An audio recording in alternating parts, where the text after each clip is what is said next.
Have you ever heard a question that sounded innocent, but deep down something felt wrong?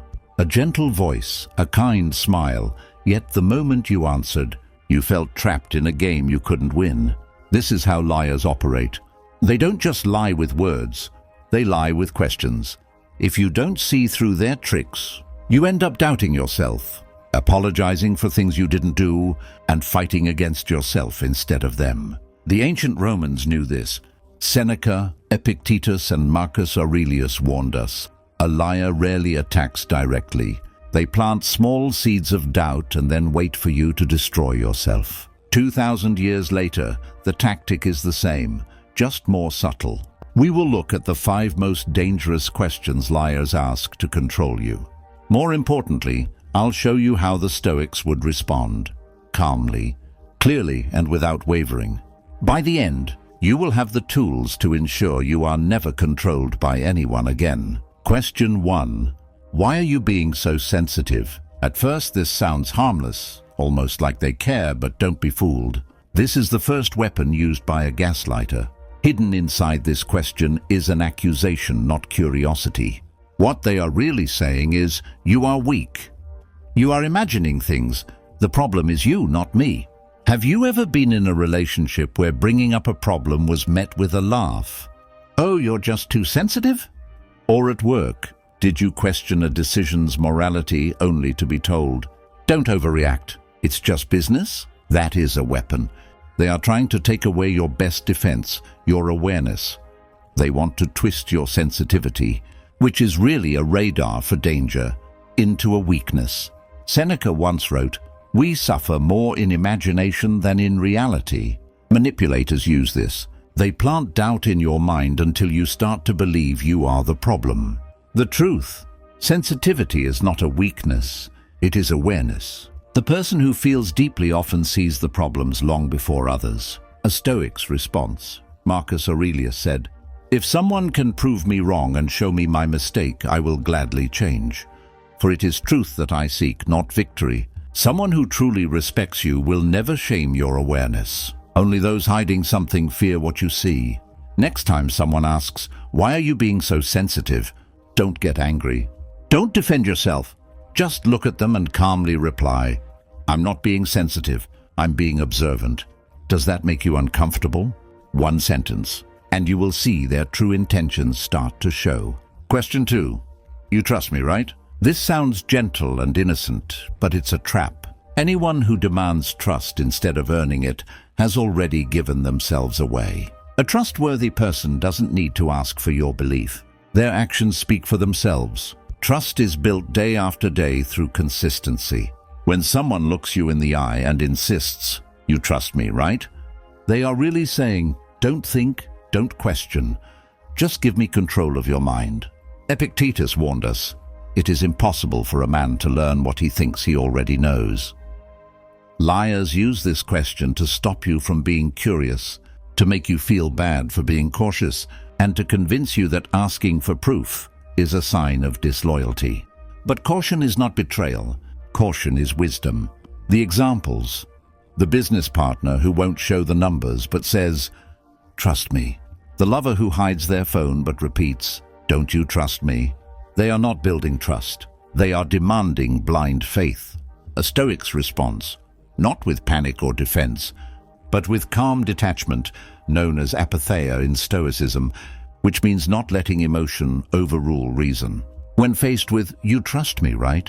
take a moment, breathe, and reply, "Trust is earned through consistency. Are you asking me to ignore my judgment?" This single line changes everything. Now the focus is on them, not on you. A liar will struggle or change the topic. A person with integrity won't be insulted.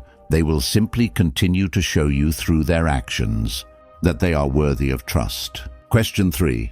Are you accusing me of something? This is clever. It looks like a simple question, but it's a shield used to turn the focus onto you. Here's how it works. You raise a concern, ask a question, and suddenly, instead of answers, you get a sharp counterattack. Wait, are you accusing me of something now? You suddenly become the bad person, not the observer. The focus moves from their behavior to you. This tactic forces you to defend yourself. You hurry to explain, no, that's not what I meant. And in that moment, you lose your power. Marcus Aurelius wrote, "The best answer to anger is silence." In Stoicism, silence is not giving up. It is refusing to play their game on their terms. This question is designed to make you apologize, which ends the trial. A Stoic's response: respond with stillness and control. The next time someone snaps, "Are you accusing me of something?" Don't rush to fill the silence. Hold your ground. Look them in the eye. Wait a few seconds and then calmly say, "Should I be?" Those 3 words turn the pressure back to where it belongs. Liars expect panic. They never expect such power. The one who asks, "Are you accusing me?" is often revealing more than they realize. Question 4. Would I ever lie to you? This is poison wrapped in nice packaging. It sounds wounded, as if you've insulted them just by having a doubt. Why would someone need to ask this unless they knew you were close to the truth? Would I ever lie to you?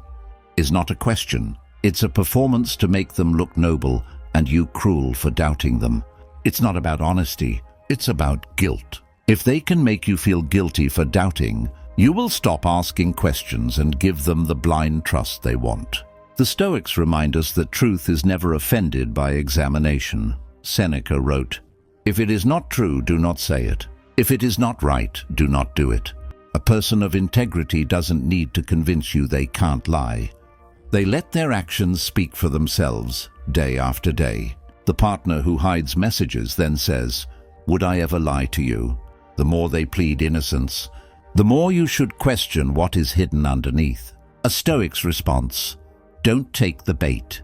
Don't rush to comfort them. Instead, respond with calm clarity. The next time someone asks, "Would I ever lie to you?" Pause, let the silence work, and then reply, "That's not the question. The question is, would I know if you did?" In that moment, you take back the power. Liars rely on fog and doubt. Your response switches on the light. Honest people don't fear questions. Only liars do. Question 5. Can't we just move on? This is the liar's last move, the desperate play. When denial and distraction fail, they try to make you exhausted. Can't we just move on? It sounds like peace, like ending the argument. But it is not about finding a solution. It's about escape. What they are really saying is, "I don't want to be held accountable. I don't want to face the truth. I just need you to be too tired to keep looking." This is how many lies survive. The person seeking the truth gets tired and gives up. Marcus Aurelius wrote, "If it is not right, do not do it. If it is not true, do not say it." He never added, "unless it's inconvenient." For the Stoic, truth doesn't go away just because someone wants to move on.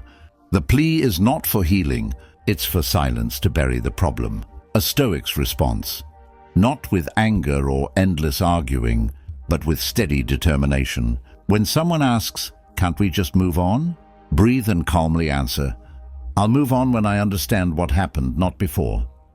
This sentence keeps you focused on the truth. It tells the liar you cannot be hurried.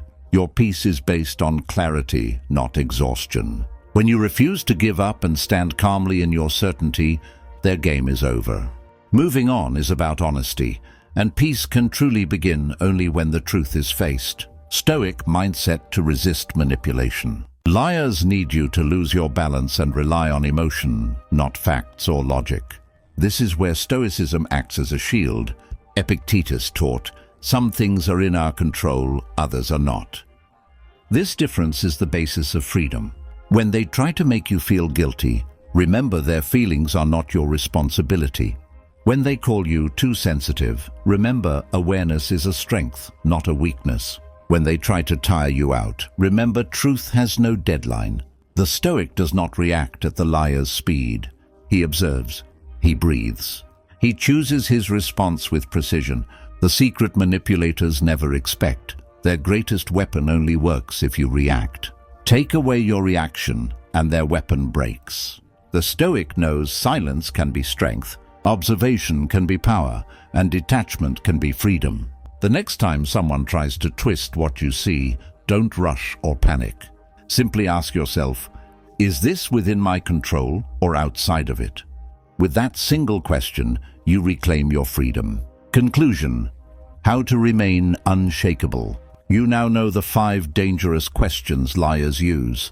Each one is a trap, but you are no longer a piece on the board. You are the player. The Stoic doesn't need to yell or get angry. He simply remains steady, looks clearly at the truth, and lets the liar reveal themselves. Seneca, Epictetus, and Marcus Aurelius all knew the same thing. The person who sees clearly is dangerous, not because he is violent, but because he cannot be controlled. Remember, you are not cruel for having standards. You are not harsh for seeking truth.